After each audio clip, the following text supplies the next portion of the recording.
ज़्यादातर वुमेन सुबह उठकर ये नहीं सोचती कि मुझे ब्रेस्ट सर्जरी करवानी है। उनका थॉट यूजुअली ये होता है, मुझे अपना बॉडी फिर से नॉर्मल फील करना है। किसी के लिए ये फीलिंग प्रेगनेंसी के बाद आती है, किसी के लिए मैसिव वेट लॉस के बाद और किसी के लिए पेन, डिस्कम्फर्ट या इलनेस के बाद। प्रॉब्लम तब स्टार्ट होती है जब हर सोल्यूशन को एक ही नाम दिया जाता है, इम्प्लांट्स। रियलिटी ये है कि ब्रेस्ट सर्जरी एक नहीं 4 अलग अलग मेडिकल प्रोसीजर्स होते हैं और हर एक का पर्पस कंप्लीटली डिफरेंट होता है।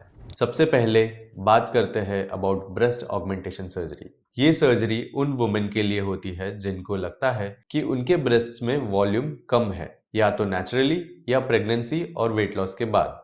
मेडिकली ऑगमेंटेशन का मतलब होता है सिलिकॉन इम्प्लांट प्लेस करना ताकि ब्रेस्ट फुलर और प्रोपोर्शनल दिखे। इम्प्लांट ब्रेस्ट टिश्यू के नीचे या मसल के नीचे या डुअल प्लेन में प्लेस किया जाता है। ये डिसीजन पेशेंट की स्किन क्वालिटी, बॉडी टाइप और डिजायर्ड नेचुरल लुक पर डिपेंड करता है। लेकिन ये समझना बहुत जरूरी है कि ऑगमेंटेशन सिर्फ साइज बढ़ाता है, पोजीशन नहीं। अगर ब्रेस्ट ऑलरेडी सैग हो चुकी है तो सिर्फ इम्प्लांट लगाने से सैगिंग फिक्स नहीं होती, कभी कभी और ज्यादा ऑब्वियस हो जाती है। इस सर्जरी के स्कार्स यूजुअली ब्रेस्ट फोल्ड या एरियोला के अराउंड हिडन होते हैं और रिकवरी के बाद नॉर्मल रूटीन 1 से 2 वीक में रिज्यूम हो जाता है, ऑल्दो फाइनल सेटलिंग को थोड़ा टाइम लग सकता है। अब बात करते हैं ब्रेस्ट लिफ्ट, जिसे मेडिकली मास्टरपेक्सी कहते हैं। लिफ्ट का साइज से कोई लेना देना नहीं होता। ये सर्जरी शेप और पोजीशन के लिए होती है। ये उन वुमेन के लिए होती है जिनके ब्रेस्ट टाइम के साथ लूज हो गए हैं, निपल्स नीचे शिफ्ट हो गए हैं, यूजुअली प्रेगनेंसी,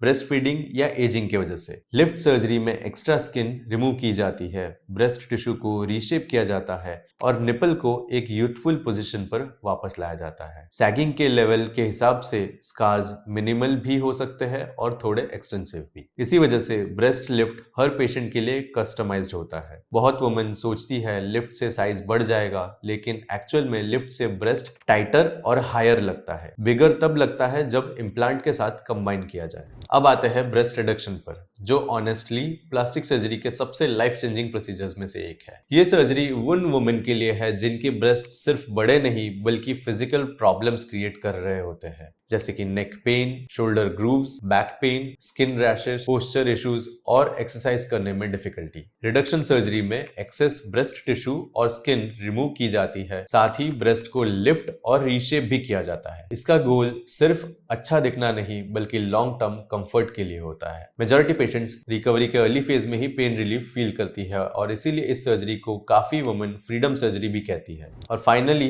बात करते हैं ब्रेस्ट रिकंस्ट्रक्शन की, जो कॉस्मेटिक से ज्यादा रेस्टोरेटिव सर्जरी है। रिकंस्ट्रक्शन उन वुमेन के लिए होती है जिन्होंने कैंसर, ट्रॉमा या कंजेनिटल रीजंस की वजह से ब्रेस्ट लूज किया हो। इसका एम एनहांसमेंट नहीं होता बल्कि बॉडी इमेज और इमोशनल हीलिंग रिस्टोर करना होता है। रिकंस्ट्रक्शन इम्प्लांट से भी हो सकता है और पेशेंट के खुद के टिश्यू से भी, जो एब्डोमेन या बैक से लिया जाता है। प्लानिंग काफी डिटेल्ड होती है, स्पेशली अगर रेडिएशन थेरेपी इन्वॉल्व हो। ये सर्जरी सिर्फ फिजिकल नहीं, साइकोलॉजिकल हीलिंग भी प्रोवाइड करती है। सबसे इंपॉर्टेंट बात यह है कि ये चारों सर्जरीज इंटरचेंजेबल नहीं होती। गलत प्रोसीजर चूज करने से सिर्फ रिजल्ट ही नहीं, सेटिस्फैक्शन भी कम हो जाती है। जो वुमेन लिफ्ट के कैंडिडेट है, अगर सिर्फ इम्प्लांट करवा ले तो वो अनहैप्पी ही रहेगी, और जो रिडक्शन की जरूरत में है, अगर कॉस्मेटिक सोल्यूशन दिया जाए तो पेन कभी सॉल्व नहीं होगा। इसीलिए एक अच्छी कंसल्टेशन ट्रेंड्स पे नहीं, डायग्नोसिस पे फोकस करती है। आपका body type, anatomy,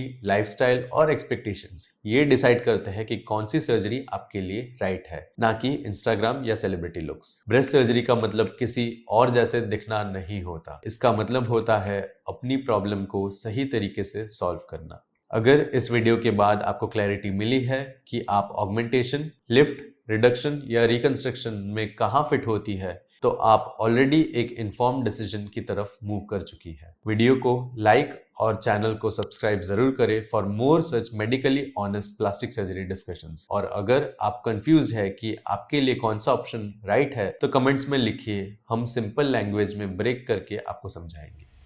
thank you.